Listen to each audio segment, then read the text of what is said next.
এতে আমি সোয়া সস আর একটা হচ্ছে ওই মানে সুইট যে রসুনের সসটা হয়, সুইট গার্লিক সস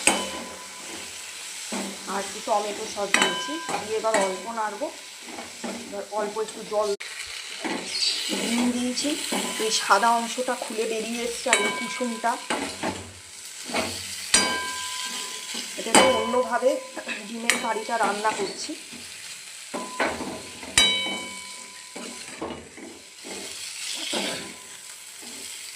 আপনারাও বাড়িতে এরকমভাবে রান্না করে দেখতে পারবেন, খেতে খুব ভালো হয়।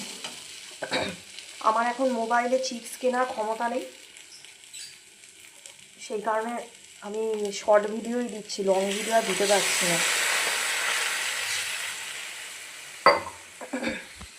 অল্প জল দিলাম কেন কি,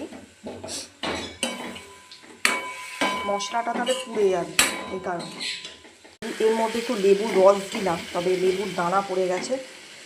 অনেকে ভিনিগার দেয়, রান্নায় ভিনিগারটা খাওয়াটা তো ভালো না, লেবুর দানাগুলো একটু সরাতে হবে।